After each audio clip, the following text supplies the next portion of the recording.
Something unusual happened in the markets today, something big enough to make even seasoned analysts pause. While the headlines were busy with their usual noise, a quiet shockwave moved through the metals world. Silver didn't just climb, it broke through every number in the record books, surging until it touched $59.32, a level nobody thought we'd see this decade. But that wasn't the real surprise. What really stopped me was this.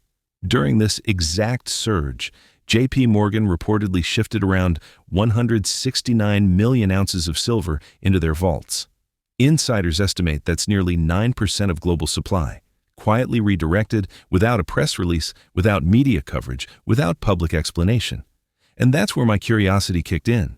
If silver is as unimportant as so many experts keep saying, why would the most powerful bank in the United States stack it like it's preparing for something? Why accumulate a mountain of metal for 14 straight years, starting all the way back in 2011? They've done it quietly, steadily, without drawing attention. And that silence is exactly why I think something much larger may be unfolding in the background. Because for months, I've been studying historical financial breakdowns, from currency devaluations to liquidity freezes to systemic failures most people never saw coming. And every single time, the same blueprint appears. 4 stages, never 3, never 5, always 4. A pattern that is repeated across every major crisis for the last century. And what worries me is this. Silver's behavior right now matches stage 4, the final stage. The stage that comes right before the system resets. Let me walk you through how this pattern works. Stage 1, the setup. This is the calm before anything breaks. Authorities create an illusion of stability. Prices get pushed down.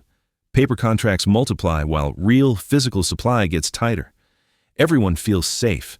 Everyone trusts the system. And for silver, this stage truly began after the Hunt brothers were taken down in 1980. That moment reshaped the entire market and set the foundation for decades of control and manipulation. But that was only the beginning.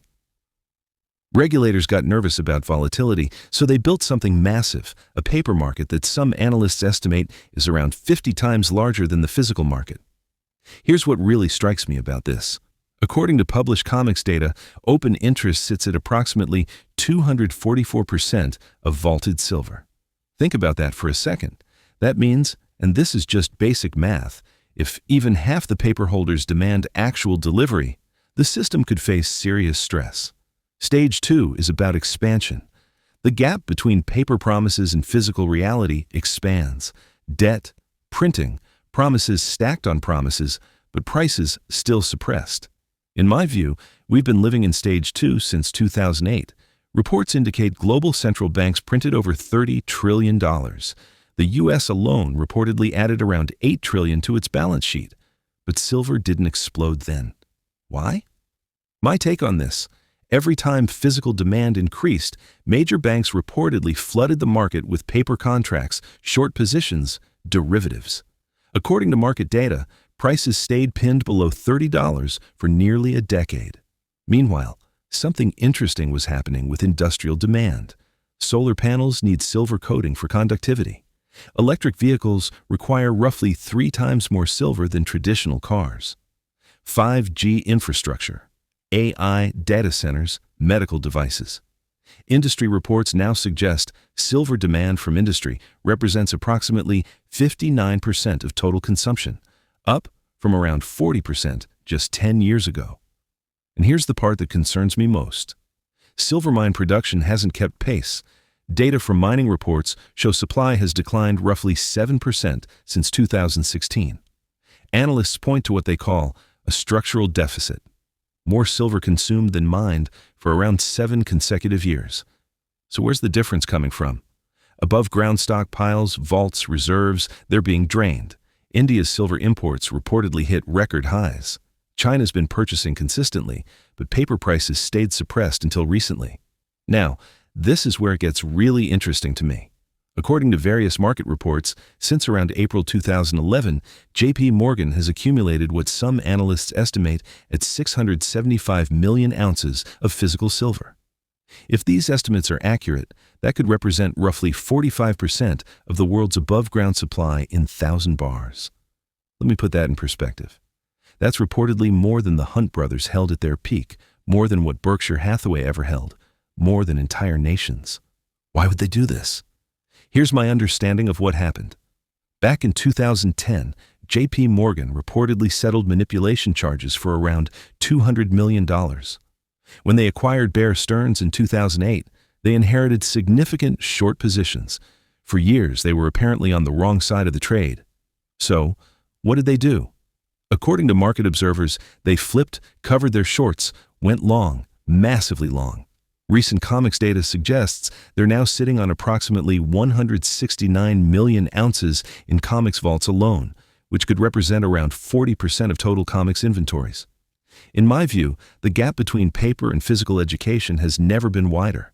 Stage 3 is what I call the break. Something fails. Could be technical, could be political. Suddenly, everyone wants the real thing, the physical asset, not the paper promise. And there isn't enough. And here's what makes me nervous. I think we're watching Stage 3 unfold right now. Let me show you what I mean. November 28, 2025, the CME Group, the exchange handling derivatives, reportedly went down due to what they described as a server cooling issue. Reports indicate the outage lasted over 10 hours. During that outage, according to trading data, silver spiked to approximately $56.72 per ounce, an all-time high at that moment. When systems came back online, market observers noted bid-ask spreads were over $1. Now, I'm not a professional trader, but that looks like chaos. That's what illiquidity looks like. That's what happens when a paper market faces stress. Then, just days later, something caught my attention. According to comics filings, JPMorgan reclassified around 13.4 million ounces from registered to eligible status. Let me explain why this matters. Registered silver is available for delivery against futures contracts. Eligible silver is just stored there. It's not available for delivery. Think about the timing. JPMorgan reportedly pulled roughly 9% of deliverable silver off the table during peak physical demand. That tells me something. October 2025, market reports showed silver lease rates hit approximately 30% annualized. That means people were apparently so desperate for physical silver, they'd pay around 30% interest just to borrow it. That's not normal. That's what a squeeze forming looks like. December 6, 2025. Today, silver hits 59.30 seconds. Reports suggest this is approximately a 98% gain year to date, the strongest annual performance since 1980. Stage 4 is what I call eruption. Price explodes, shorts get crushed, institutions positioned early win big, everyone else is scrambling. This is where I believe we are right now. And this is where history becomes crucial. Let me tell you about Texas. 1979. Two billionaire brothers, Nelson and William Hunt. They looked at silver trading around $6 per ounce and saw something others missed. Inflation consumption exceeds production. A perfect storm. So they bought approximately 200 million ounces, around 1/3 of America's entire silver supply at the time. Then, January 1980 arrived. According to historical records, silver hit $49.45. That's roughly 800% in 18 months. Banks panicked. Comics changed the rules overnight, banned new long positions, forced liquidation only. Silver Thursday, March 27, 1980. Crash. The Hunts were destroyed. But here's what I think matters most. The squeeze was real, the shortage was real, and the $49 price was real. It literally took changing the entire game to stop it. Now imagine something with me. What if the buyers weren't two reckless billionaires? What if it was the bank that helps make the rules? That might be what's happening right now. 2008 taught us a similar lesson. Paper mortgage securities collapsed when everyone wanted real assets simultaneously. Historical data shows gold was trading around $720 per ounce in October 2008. By September 2011, it reportedly hit $923, an approximately 167% surge. Why? In my view, when paper promises fail, money flows to physical reality, gold, silver, real assets. And here's what concerns me about 2008. The central banks didn't fix the underlying problem, they just made it bigger. Reports suggest they printed around $16 trillion globally. They bought their own debt, suppressed interest rates to zero, expanded paper markets even further, which brings us to today. Silver is consolidating just below $60, but let's talk about what could happen if it breaks through. According to reports, JPMorgan's earlier projections suggested around $38 by late 2025. We're already roughly $21 above that. Citibank analysts reportedly called for $36 to $39. Those targets have been exceeded. Some independent analysts like Lawrence Leopard have mentioned targets of $75 to $90 by the end of 2026. But those are conservative numbers. Those assume the paper market holds together. What if it doesn't? Remember the Hunt brothers? Silver hit around $49 in 1980. When you adjust for inflation, that's approximately $170 in today's dollars. We're currently at $59. But consider this. The supply deficit appears worse now. Industrial demand is higher now, and the paper market is exponentially larger now. Historically, silver has tracked gold at a ratio of around 15 to 1. Recent market data shows it's currently closer to 72 to 1. When that corrects, and historically it always does eventually, some analysts suggest we could be looking at $280 per ounce based purely on ratio reversion. I'm not saying that's guaranteed. We don't need conspiracy theories. We just need what economists call mean reversion. And mean reversion tends to happen eventually. What happens when holders of paper silver contracts demand physical delivery? What happens when they realize there might not be enough metal to cover all the claims? What happens when pension funds, sovereign wealth funds, and retail investors all try to get physical silver simultaneously? That's the scenario that keeps me up at night. December 9th and 10th, 2025, 3 days from now, the Federal Reserve meets to decide on interest rates. According to Bloomberg data, the current probability of a rate cut sits at approximately 87.2%. Here's my thinking. If they cut rates, the dollar typically weakens. When the dollar weakens, historically, gold and silver tend to surge. Gold is currently trading around $4,212 per ounce. Some analysts project $4,500 to $5,000 by mid-2026. Silver typically follows gold. It always has historically, but silver tends to move faster, more volatile, more explosive. In my view, the Fed meeting could be a spark. The structural deficit is the tinder. JPMorgan's positioning might be the accelerant. And a paper market under stress could cause an explosion. All the pieces appear to be in place. Physical silver is still available right now. Premiums are rising according to dealer reports. Some dealers mention delays, but you can still get it. That window might not last. When the paper market faces stress, when futures contracts potentially can't be delivered, premiums could explode. We're talking possibly 30, 40, 50% over spot price, maybe more. Look at what happened during the 2020 COVID panic. Silver hit around $28 per ounce, but physical coins were reportedly selling for $45. That's approximately a 60% premium. Now, imagine that scenario with silver at $100 per ounce. I'm not saying this happens tomorrow, but it's probably not 10 years away either. The Fed meets in 3 days. That's the first domino.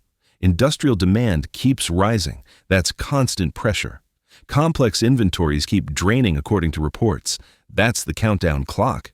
When registered silver at COMEX drops below 50 million ounces, and it's reportedly at 113 million right now, the system could face serious stress. At current drain rates, 6 to 12 months, maybe possibly sooner if there's a rush. Here's what I think people miss. This isn't just about silver. Silver is the symptom. The dollar is the underlying issue. Since 1971, when Nixon closed the gold window, the dollar has been pure fiat, backed by confidence and economic strength, but not physical assets. And after over 50 years of printing, 50 years of deficit spending, some economists argue inflation has been masked by methodological changes to CPI calculations. In my view, the bill might be coming due. Gold is at $4,200. Silver is at $59. Energy prices keep surging. Institutional money is flowing into alternatives. The entire market seems to be sending the same signal. Paper currencies face long-term pressure. Scarcity matters. In my analysis, silver might be the most undervalued scarce asset right now.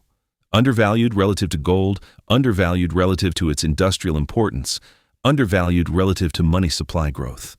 When the market corrects that undervaluation, if it does, the move could be significant. In 1980, silver peaked around $50. It took 45 years to break that record.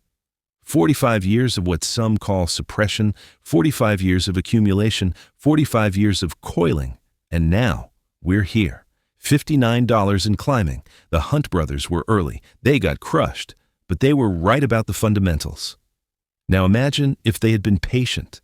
Imagine if they had the backing of the entire system instead of fighting against it. That might be JPMorgan today. They learned from the Hunt brothers' mistakes. They're not going to squeeze too fast. They're not going to be reckless. They might just let the market do the work.